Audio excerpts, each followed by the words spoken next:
Hello, students of Alternative English of Class 12. Let us today discuss the textual questions of the story The Verger. First, from answer the following questions in one or two words. Question number 1. Where was St. Peter's Church located? St. Peter's Church to ক'ত অৱস্থিত আছিল? Answer. St. Peter's Church was located in Neville Square. St. Peter's Church to Neville Square অৱস্থিত আছিল. Question number 2. What was the name of the Verger of St. Peter's Neville Square Church? St. Peter's Neville Square Churchৰ বাৰ্জাৰজনৰ নামটো কি আছিল? Answer. The name of the Verger of St. Peter's Neville Square Church was Albert Edward Foreman. St. Peter's Neville Square Churchৰ বাৰ্জাৰজনৰ নাম আছিল Albert Edward Foreman. Question number 3. Who were in the vestry besides the Verger and the vicar?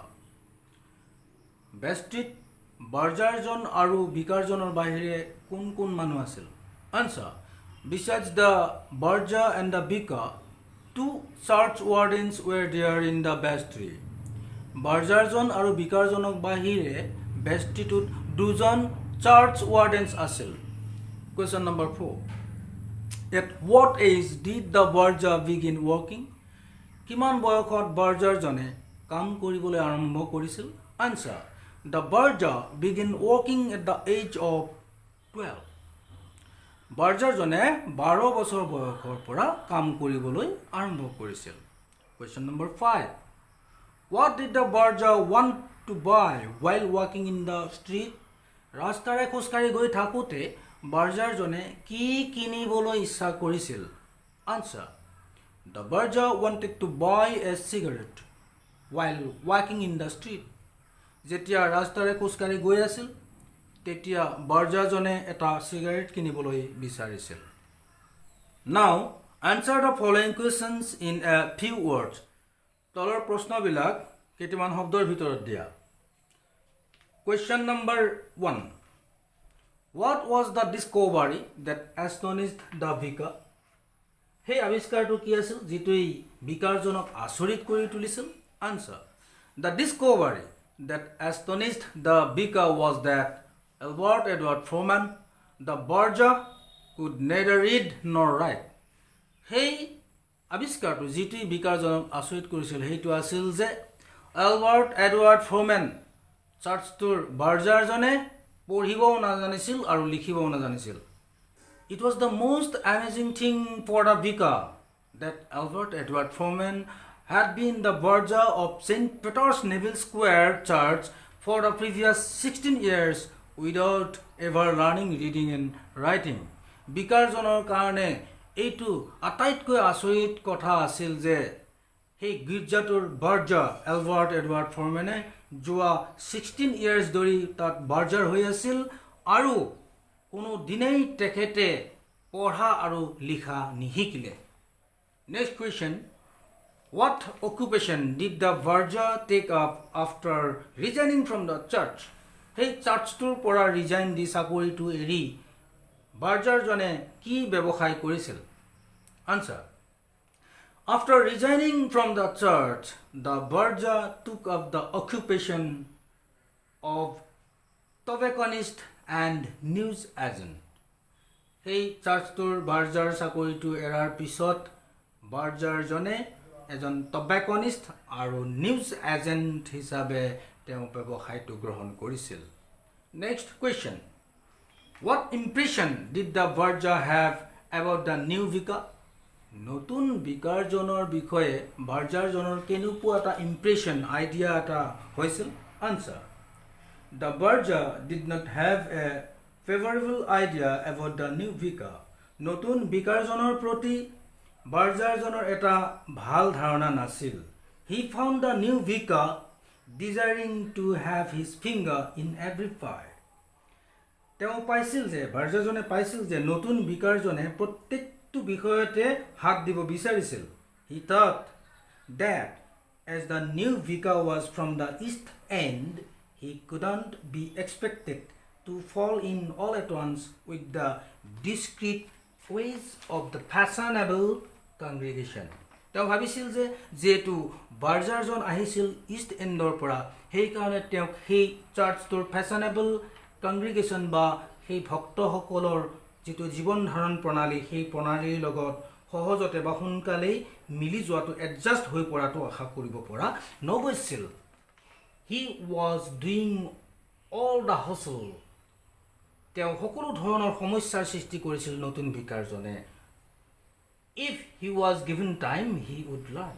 আৰু ভাৰ্জাৰজনে ভাবিছিল যদি নতুন ভিকাৰজনক সময় দিয়া হয় কিছুদিন দিয়া হয় তেওঁ নিশ্চয় শিকিব. Next question. How did the Verger treat his gowns? ভাৰ্জাৰজনে তেওঁৰ যিবিলাক গাউন পাইছিলে সেই গাউনবিলাকক কেনেকৈ ব্যৱহাৰ কৰিছিল? Answer. The Verger generally wore the second best gown. ভাৰ্জাৰজনে সাধাৰণতে যিটো second best gown আছিল সেইটো পিন্ধিছিল. He kept his first one with its folds as full and stiff as though it were made not of alpaca but of perennial bronze for funerals and weddings. ভাৰ্জাৰজনে তেওঁৰ যিটো first best আছিল আটাইতকৈ best গাউনটো ফিউনাৰেলছ আৰু ৱেডিং চেৰেমনিৰ কাৰণে ৰাখিছিল আৰু তেওঁ সেইযোৰ ধুনীয়াকৈ জাপি আৰু ধুনীয়াকৈ পৰিপাটিকৈ টাইট ইস্ত্ৰি কৰি থৈ দিছিল যেনিবা সেই গাউনযোৰ আলপাকাৰ নোমৰ উলেৰে তৈয়াৰী নহয় যেনিবা চিৰস্থায়ী এভাৰ লাষ্টিং ব্ৰঞ্জেৰেহে তৈয়াৰী. He wore it with satisfaction for it was dignified symbol. It was a dignified symbol of his office and without it he had the disconcerting feeling of being somewhat insufficiently clad. তেওঁ এই গাউনযোৰ বহুত সন্তুষ্টিৰে স্যাটিসফ্যাকশনেৰে পিন্ধিছিল কাৰণ তেওঁ ভাবিছিল যে এইটো তেওঁৰ চাকৰিৰ এটা মৰ্যাদাৰ সিম্বল ডিগনিফাইড সিম্বল আৰু যেতিয়াই তেওঁ এই পোছাকযোৰ পিন্ধি থকা নাছিল তেতিয়াই তেওঁৰ এনেকুৱা এটা ফিল হৈছিল যে তেওঁ যেন ইনসাফিচিয়েন্টলি মানে অযথোচিতভাৱে তেওঁ যেন পোছাক পিন্ধিছিল ক্লেড হৈছিল. He took great care of it. তেওঁ এই গাউনযোৰৰ বহুত কেয়াৰ লৈছিল. He pressed it and ironed it himself. তেওঁ এই গাউনযোৰক নিজেই জাপিছিল পৰিপাটি কৰি থৈছিল আৰু আইৰণ কৰিছিল ইস্ত্ৰি কৰিছিল. During his 16 years of service he had a succession of such gowns.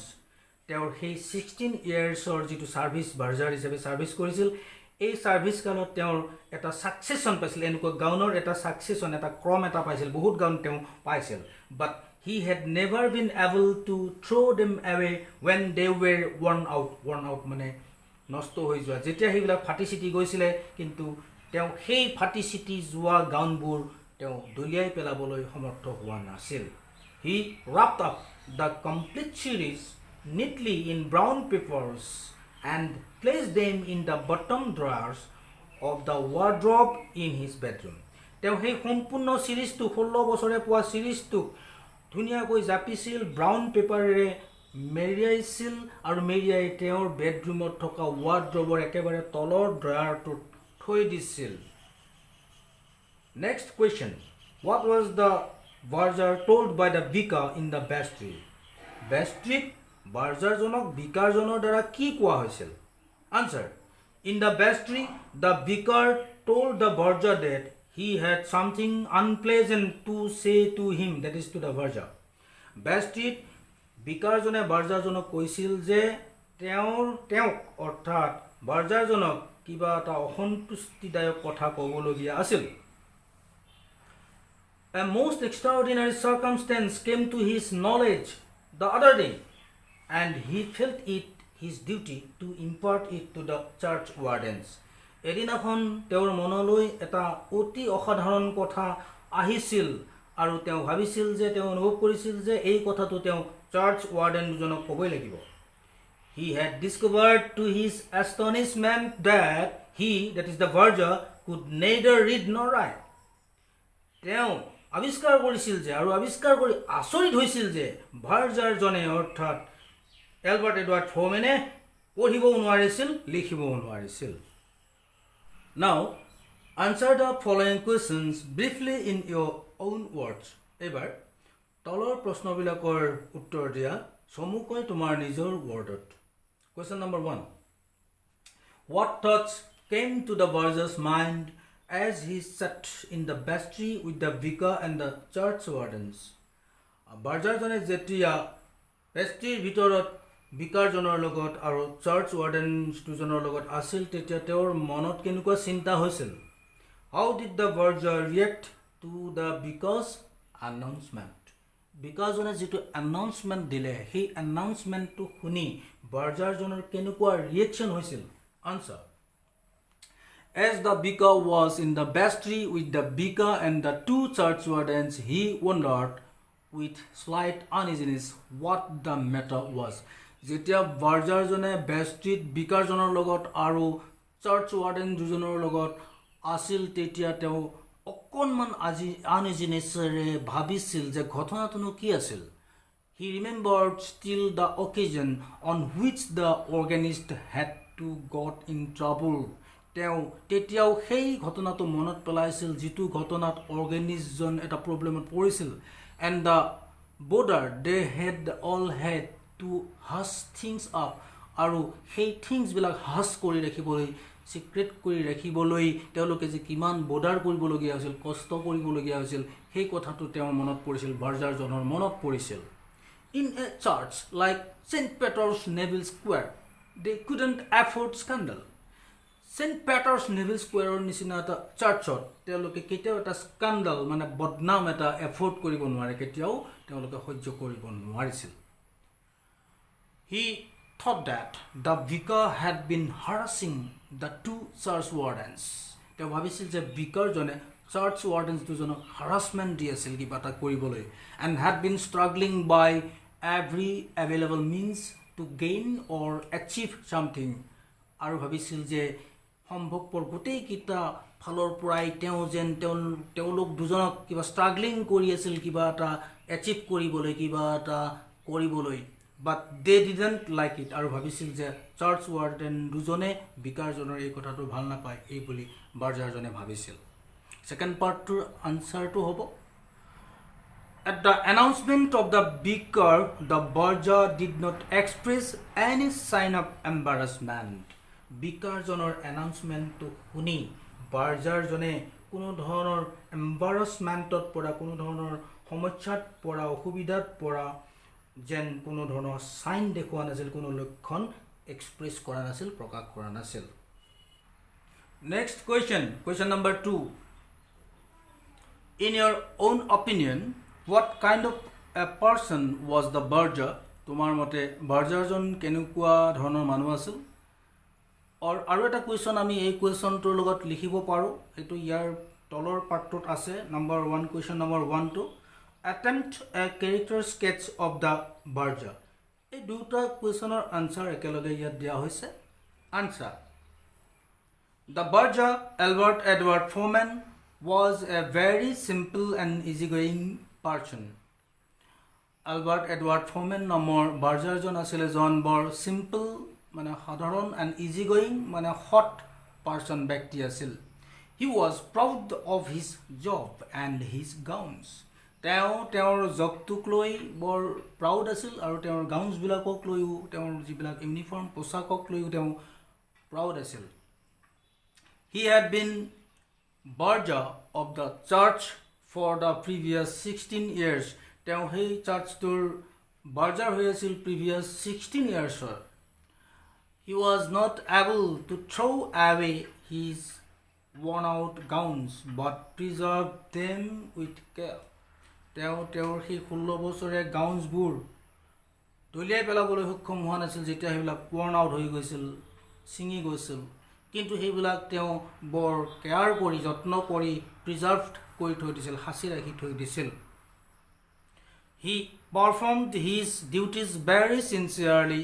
তেওঁৰ ডিউটি বিলাক বৰ sincerely perform কৰিছিল and he made everybody satisfied আৰু তেওঁ everybody কে প্ৰত্যেক মানুহকে তেওঁ satisfied কৰিছিল. He was an illiterate man. তেওঁ এজন illiterate man আছিল অৰ্থাৎ তেওঁ পঢ়িব লিখিব একদম নাজানিছিল. But it was the result of the loads of various individual problems upon him.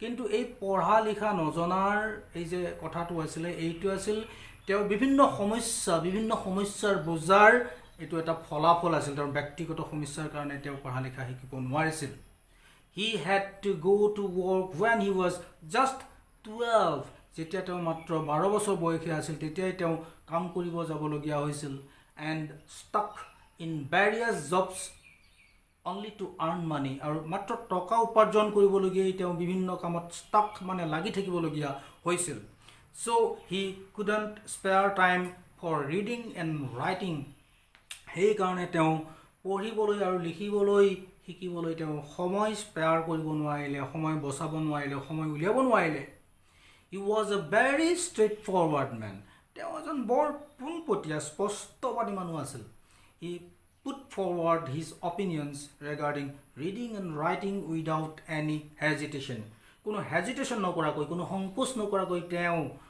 পঢ়া আৰু লিখাৰ প্ৰতি তেওঁৰ অপিনিয়নছ বিলাক তেওঁৰ মন্তব্য বিলাক আগবঢ়াইছিল he told clearly that he wouldn't be able to learn reading and writing and that he would resign the post for the good of the church তেওঁ স্পষ্টকৈ কৈছিল যে তেওঁ আৰু পঢ়া লিখা শিকিব নোৱাৰিব আৰু তেওঁ সেই চাৰ্চটোৰ মংগলৰ কাৰণে ভালৰ কাৰণে তেওঁ তেওঁৰ চাকৰিটো এৰি দিব ৰিজাইন দিব he was a serious person তেওঁ এজন সিৰিয়াস মানুহ আছিল তেওঁ এজন গভীৰ মানুহ আছিল after giving up his Verger job he could not go home চাকৰিটো এৰি দিম বুলি কৈ তেওঁ ঘৰলৈ যাব পৰা নাছিল and only after having the idea of opening a tobacco shop he could go home আৰু এখন ধপাতৰ দোকান সিগাৰেটৰ দোকান দিয়াৰ ধাৰণাটো তেওঁৰ মনত অহাৰ পিছতহে তেওঁ ঘৰলৈ যাব পাৰিছিল he was active and smart তেওঁ এক্টিভ আছিল আৰু স্মাৰ্ট আছিল সক্ৰিয় আছিল আৰু তজবজিয়া আছিল within 24 hours he took a shop 24 ঘণ্টাৰ ভিতৰত 24 hours ভিতৰত তেওঁ এখন shop ভাড়াত লৈছিল within 1 month established himself as a tobacconist and news agent 1 monthৰ ভিতৰত তেওঁ নিজে এজন tobacconist ধপাত ব্যৱসায়ী and news agent হিচাপে established কৰিছিল after 10 years he became the owner of more than 10 shops and amassed a great sum of money of more than 30,000 pound 10 বছৰৰ ভিতৰত তেওঁ 10 খনতকৈ অধিক দোকান তেওঁ লৈছিল আৰু 30,000 পাউণ্ডতকৈ অধিক টকা তেওঁ জমা কৰিছিল but he did not feel it uneasy to tell the bank manager that he knew neither reading nor writing কিন্তু তেওঁ bank manager জনক এইটো কবলৈ তেওঁ uneasy feel কৰা নাছিল যে তেওঁ পঢ়িবও নাজানিছিল লিখিবও নাজানিছিল he was very frank practical and hard working person তেওঁ আছিল এজন বৰ frank practical আৰু এজন hard working মানুহ ব্যক্তি পৰিশ্ৰমী মানুহ আছিল question number 3 the manager stared at him as though he were a prehistoric monster manager জনে তেওঁৰ ফালে stared কৰিছিল মানে একেথৰে চাই আছিল যেনিবা তেওঁ অৰ্থাৎ এলবাৰ্ট এডৱাৰ্ড ফৰমেন নামৰ ভাৰ্জাৰ জন এটা prehistoric monster আছিল এটা যেন বহুত হিষ্ট্ৰীয়ে ঢুকি নোপোৱা যুগৰ যেন এটা monster এটা যেন দৈত্যহে আছিল question 1 who is the he referred to in the question এই question to refer কৰা উল্লেখ কৰা he কোন he জন কোন answer the he referred to in the question is Albert Edward Foreman the former Verger of St. Peter's Church and an established businessman of that time who had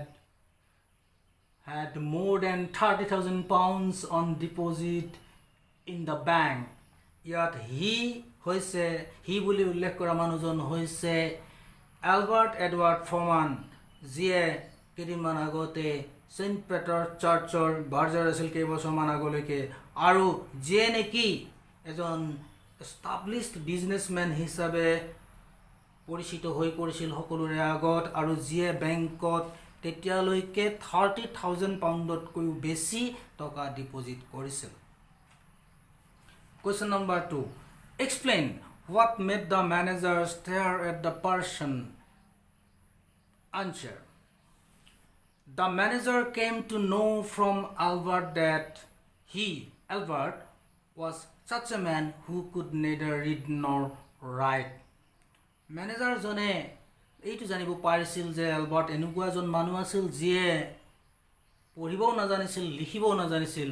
He could just write his name and that too he learned when he went to business. তেওঁ মাত্ৰ তেওঁৰ নামটোহে লিখিব জানিছিল আৰু সেইটো তেওঁ শিকিছিল যেতিয়া তেওঁ ব্যৱসায়লৈ গৈছিল, ব্যৱসায়ৰ লাইনত গৈছিল, বিজনেছৰ লাইনত গৈছিল. The manager was immensely surprised at the fact that if Albert had earned more than 30,000 pounds even after being unable to read and write, what he would have done if he had been a literate person.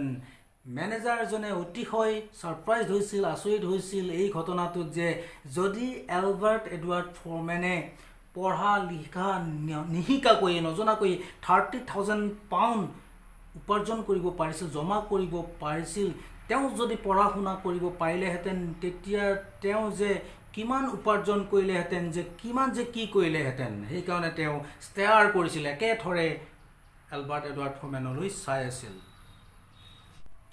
Now the last part of the questions, give suitable answers to the following.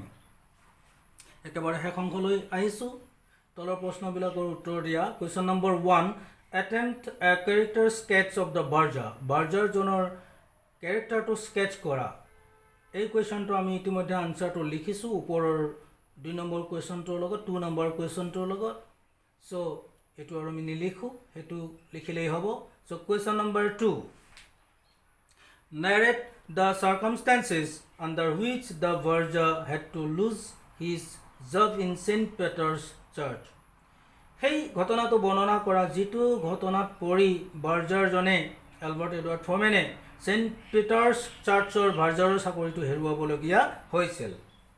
Answer, Albert Edward Foreman had to leave his job rather all of a sudden. Albert Edward Foreman তেওঁৰ চাকৰিটো যথেষ্ট আচৰিতভাৱে হঠাতেই এৰিবলগীয়া হৈছিল. He had been the Verger of St. Peter's Neville Square Church for the previous 16 years. বিগত বা যোৱা 16 years ধৰি তেওঁ St. Peter's Neville Square Churchৰ ভাৰ্জাৰ হৈ আছিল.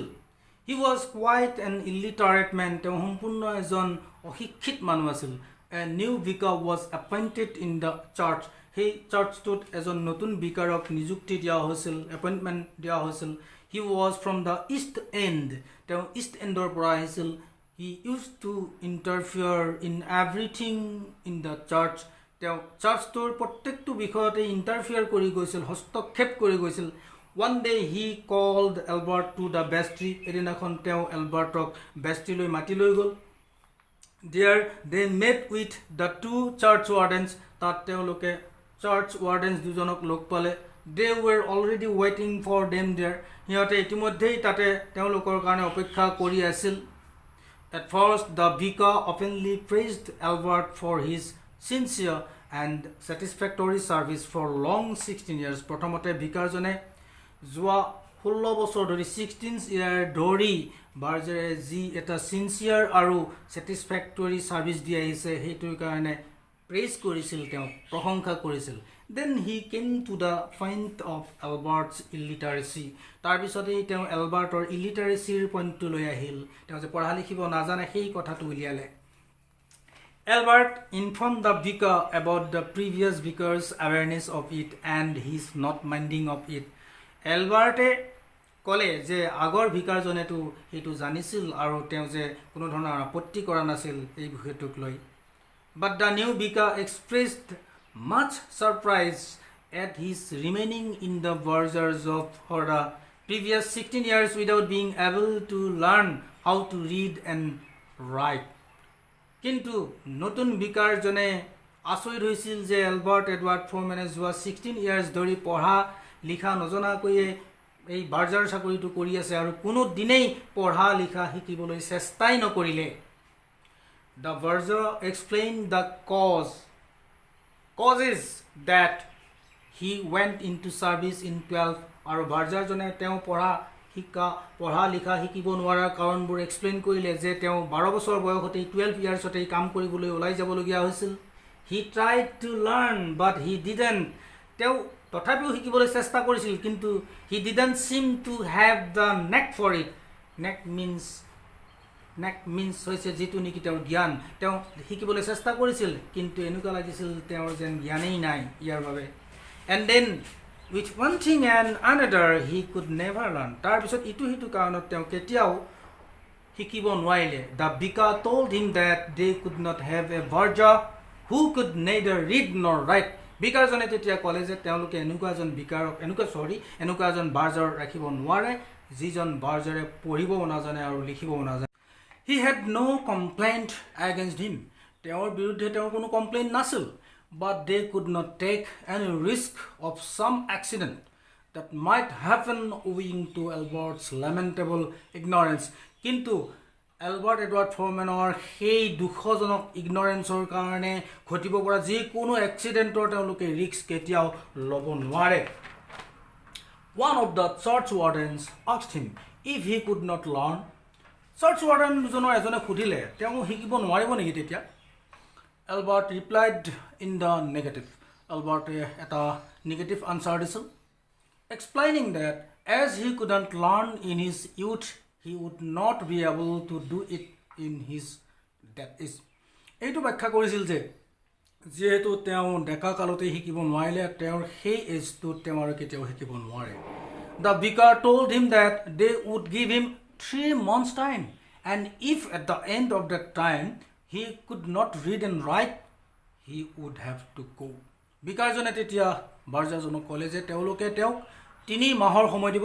আৰু এই 3 মাহৰ সময়ৰ অন্তত যদি তেওঁ পঢ়িব লিখিব শিকিব নোৱাৰে তেতিয়া হলে বাৰ্জাজনে চাকৰিটো এৰি যাব লাগিব Albert again told the vicar that he was too old to learn then Albert পুনৰ বিকাৰজনক কৈছিল যে এতিয়া আৰু শিকিবলৈ তেওঁ বহুত বয়সীয়া হৈ গৈছে শিকিব আৰু নোৱাৰে he would not be able to read and write তেওঁ আৰু পঢ়া লিখা শিকিবলৈ নোৱাৰিব then the vicar gave his final declaration that in such a situation Albert must leave the job তেতিয়া বিকাৰজনে তেওঁৰ ফাইনাল ডিক্লাৰেশ্যনটো দিলে যে এনেকুৱা এটা সিচুৱেচনত এলবাৰ্টে চাকৰিটো এৰি যাবই লাগিব Albert agreed to resign the post as soon as someone was found to take his place Albert কৈছিল যে তেওঁৰ চাকৰিটো এৰি দিবলৈ খাজু ৰিজাইন দিবলৈ খাজু তেওঁৰ ঠাইত কোনোবা এজনক এপইন্টমেন্ট দিবলৈ পোৱাৰ লগে লগে this is how Albert lost his job